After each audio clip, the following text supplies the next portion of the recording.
Bawat kanto, sa bawat barangay, sakto ang balita, tunay na buhay. Pilipinas, dito'y abot ang lahat, sakto Radio TV, balik ay tapat sakto. Gumagrabe na ng todo ang giyera sa Middle East pero may isinisigaw si US President Donald Trump, peace deal soon. Bagamat binanggit ni Trump ang posibilidad ng peace deal soon, maraming eksperto ang naniniwalang ito'y retorika lamang upang pakalmahin ang mga mamamayang Amerikano.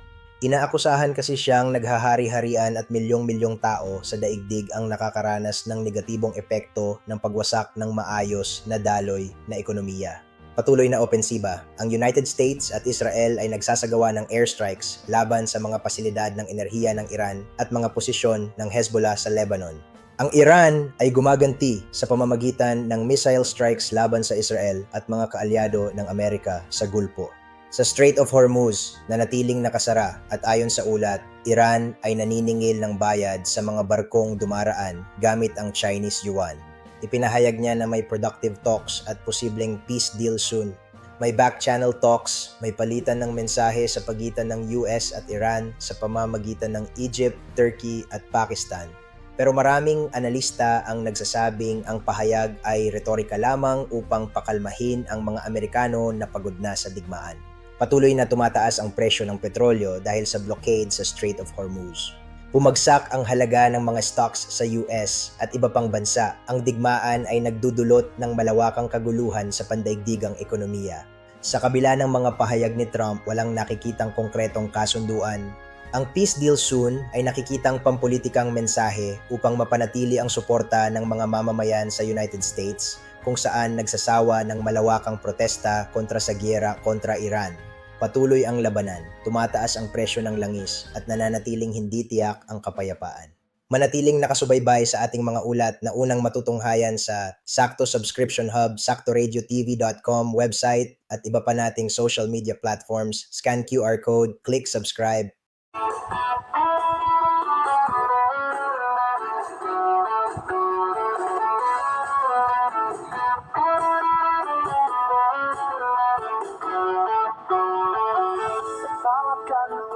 Sa bawat barangay, sakto ang balita, tunay na buhay. Pilipinas, dito'y abot ang lahat, sakto Radio TV, balik ay tapat sakto.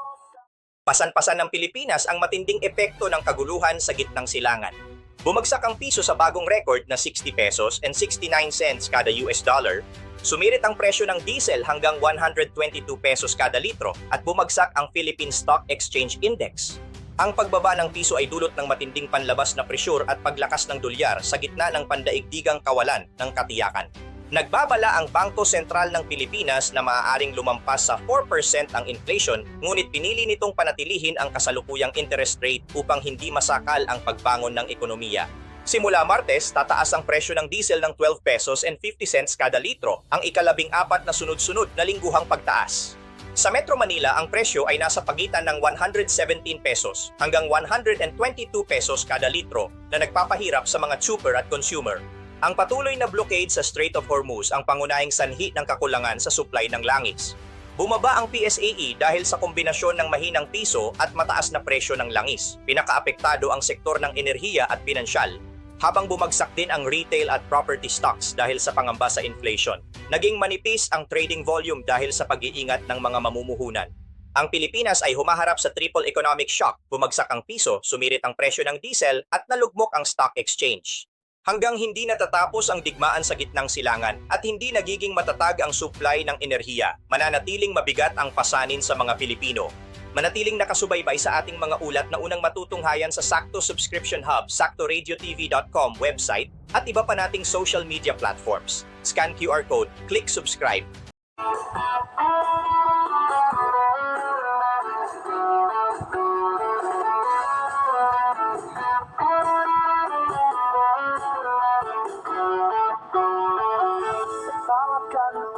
Sa bawat barangay, sakto ang balita, tunay na buhay.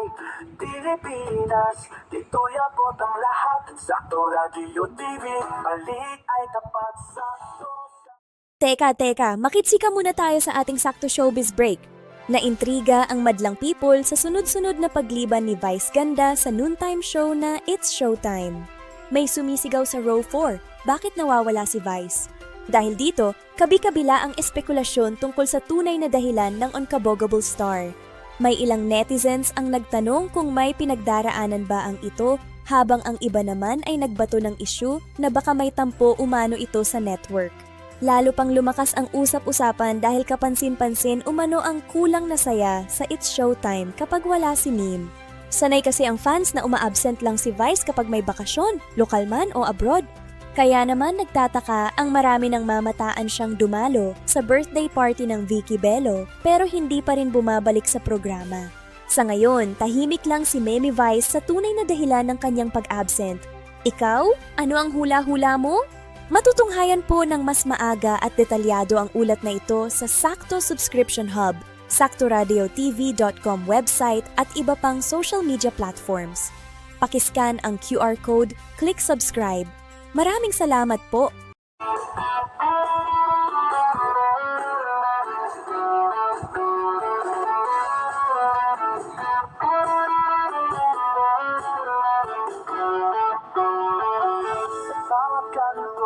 Sa bawat barangay, sakto ang balita, tunay na buhay. Pilipinas, dito'y abot ang lahat. Sakto Radio TV, balik ay tapat. Sakto. Sinimula ng Indonesia nitong Sabado ang pagpapatupad ng pagbabawal sa paggamit ng social media para sa mga batang wala pang 16 taong gulang. Ang hakbang ay kasunod ng babala ng Communications Minister Meutia Hafid na walang puwang para sa kompromiso sa pagsunod ng mga digital platform. Ang regulasyon ay inilunsad ngayong buwan bilang tugon sa mga banta ng online na pornografiya, cyberbullying at pagkakalulong sa internet na kinikilala bilang lumalaking pandaigdigang alalahanin sa epekto ng social media sa kalusugan at kapakanan ng kabataan. Ang mga platform na X at Bigo Live ay agad na sumunod sa bagong regulasyon at inangkop ang minimum na edad ng gumamit. Hinimok ng ministeryo ang iba pang kumpanya na agad na iayon ang kanilang mga produkto at serbisyo sa batas. Nagpahayag ang TikTok ng pagtupad sa regulasyon, kabilang ang mga hakbang para sa mga account ng wala pang 16 taong gulang. Ang pulisyang Indonesia ay sumusunod sa katulad na hakbang ng Australia noong Disyembre. Sa Los Angeles, isang hurado ang nag-utos sa Meta at YouTube na magbayad ng $6 million matapos mapatunayang nakapinsala sa isang kabataang babae dahil sa nakaka-addict na disenyo ng kanilang mga platform. Sa Britanya, bumoto ang mataas na kapulungan ng parlamento pabor sa pagbabawal ng social media para sa mga bata na nagdaragdag ng presyon sa pamahalaan. Ang hakbang ng Indonesia ay nakikita bilang bahagi ng mas malawak na pandaigdigang pagkilos upang tugunan ang mga panganib ng social media sa kabataan. Sa Pilipinas, maraming nakahain na panukalang batas pero hindi ito ipinaprioridad dahil abala sila sa kasong may kaugnayan sa katiwalian at isyong pampolitika. Manatiling nakasubaybay sa ating mga ulat na unang matutunghayan sa Sakto Subscription Hub, saktoradiotv.com website at iba pa nating social media platforms. Scan QR code, click subscribe.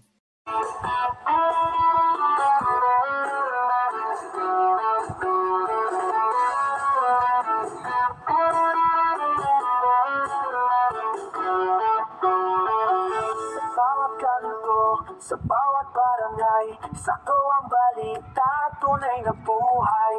Pilipinas, dito'y abot ang lahat. Sakto Radio TV, balik ay tapat. Sakto. Gumagrabe na ang giyera sa Middle East nang makisali na rin ang Yemen kasabay ng ulat na dumagsa na ang US ground troops sa paligid ng Hormuz. Nagpakawala nung Sabado ng misil ang mga rebeldeng Houthi mula Yemen patungong Israel, ang kauna-unahang insidente mula nang magsimula ang Iran-Israel na digmaan. Na-intercept ng depensa ng Israel ang naturang misil, ngunit malinaw na lumalawak na ang saklaw ng labanan. Ang Houthis, kaalyado ng Iran, ay matagal nang nagbabala na sasali sa digmaan. Nauna nang kasali ang Hezbollah sa Syria at Lebanon at maging ang mga militia forces sa Iraq. Ang mga kanyang nilang pag-atake ay nagbukas ng bagong front, kasabay ng mga opensiba mula Lebanon, Syria, and Iraq.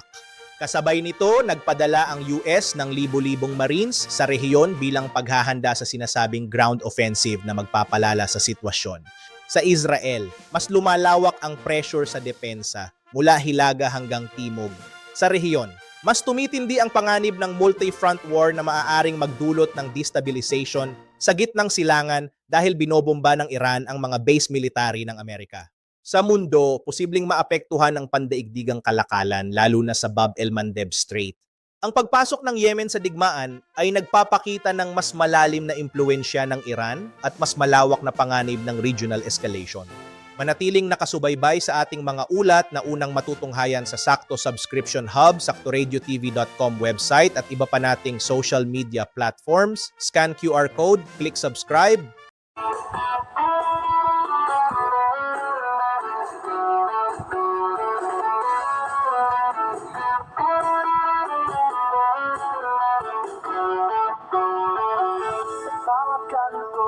Sa bawat barangay, sakto ang balita, tunay na buhay.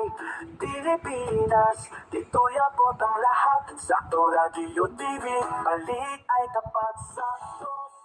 Matapos ang higit isang dekada mula sa kanilang fight of the century noong 2015, muling magtatagpo sa ibabaw ng ring sina Floyd Mayweather Jr. at Manny Pacquiao sa isang exhibition bout sa Las Vegas sa Setyembre 19, 2026. Bagamat hindi na ito bilang sa kanilang opisyal na record, inaasahang kikita ang laban ng pinakamaliit na $300 million na hahatiin ng dalawang dating kampiyon. Ang laban ay opisyal na exhibition bout, kaya't hindi makakaapekto sa kanilang professional records. Si Mayweather, 48 anyos at Pacquiao, 47 anyos, ay parehong retirado na ngunit muling magbabalik para sa isang laban na puno ng nostalgia at entertainment. Ang venue ay inaasahang ang Las Vegas Sphere na may mas malaking kapasidad at premium ticket pricing. Ang marketing scheme ay nakatuon sa global streaming rights, hybrid PPV at sponsorships mula sa malalaking brand. Sa ticket sales, tinatayang aabot sa $90 million mula sa Livegate. Sa pay-per-view at streaming, $250 million, mas mababa kaysa sa una nilang laban ngunit mas malawak ang abot dahil sa digital platforms. Sa sponsorships at merchandise, aabot $100 million mula sa corporate deals at nostalgia-driven memorabilia. Sa kabuuang kita, aabot sa $300 million na inaasahang hahatiin ng dalawang boxing icons. Bagamat exhibition lamang, ang laban ni Mayweather at Pacquiao ay inaasahang magiging isa sa pinakamalaking sports spectacle ng taon. Para sa mga Pilipino, ito ay higit pa sa laban, isang pagbabalik ng pambansang idolo sa entablado ng pandaigdigang boxing. Manatiling sumubaybay sa ating sports break na handog ng Sakto Balita newspaper na unang matutunghayan sa Sakto Subscription Hub, saktoradiotv.com website at sa iba pa nating social media platforms. Ang inyong tagapagbalita, Angel Manato, scan QR code, click subscribe. Maraming salamat po.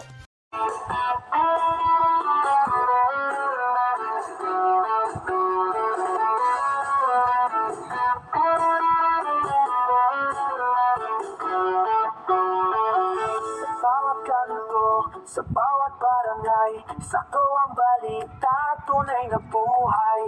Pilipinas, dito'y abot ang lahat. Sakto Radio TV, balik ay tapat. Sakto. Lumalala ang pag-atake ng US-Israel habang tinututulan ng Iran ang usapang pangkapayapaan. Habang parehong tumitindi ang aksyon militar at tumatanggi sa kompromiso, walang nakikitang senyales ng paglamlam ng digmaan. Nananatiling banta ang isang ground invasion at ang Strait of Hormuz ang kritikal na fault line kung saan nagtatagpo ang labanan at pandaigdigang krisis pang-ekonomiya.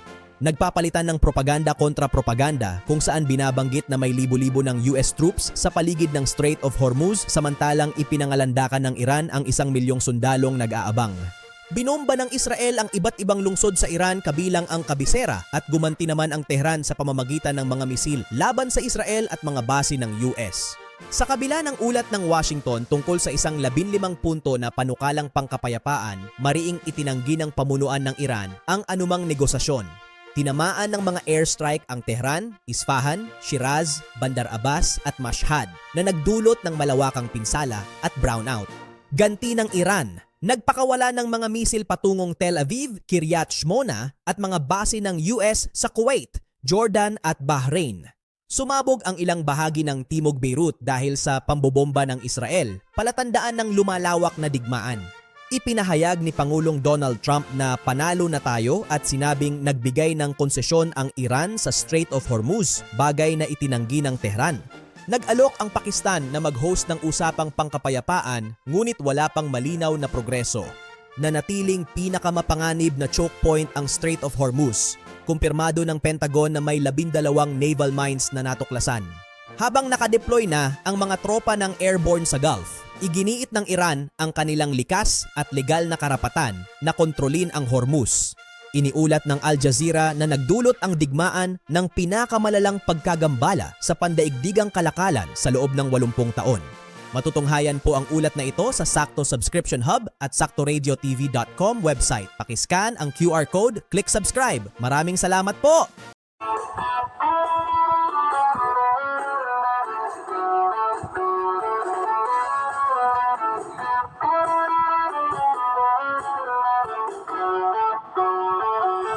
Bawat kanto, sa bawat barangay, sakto ang balita, tunay na buhay. Pilipinas, dito'y abot ang lahat, Sakto Radio TV, balik ay tapat, sakto. Makisawsaw muna tayo sa showbiz news. Alam ba ninyo na tanggap sa pamilya ni Kayla Estrada si Daniel Padilla? Opo, sa larawan na kuha sa post-birthday celebration ni Kayla, makikitang kasama nito ang kanyang buong pamilya at ang rumored boyfie na si Daniel. Sa Fashion Police, inirepost ang naturang larawan na mula umano sa post ng panganay ni Janice de Belen na si Chef Luigi Muhlach. Sa Reddit, sinabi naman ng mga netizen na close na talaga si Daniel sa pamilya ni Kayla dahil minsan naispatan pang naglalaro ng golf ang aktor kasama si Chef Luigi. Say pa ng isang netizen, sana magpakatino na si Daniel, swerte na siya kay Kayla. Ikaw, ano ang masasabi mo? Matutunghayan po ng mas maaga at detalyado ang ulat na ito sa Sakto Subscription Hub, saktoradiotv.com website at iba pang social media platforms. Pakiscan ang QR code, click subscribe. Maraming salamat po!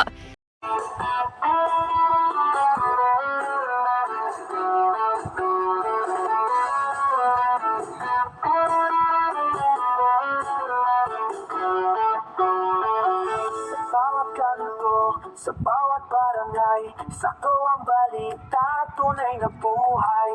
Pilipinas, dito'y abot ang lahat, Sakto Radio TV, balik ay tapat, sakto.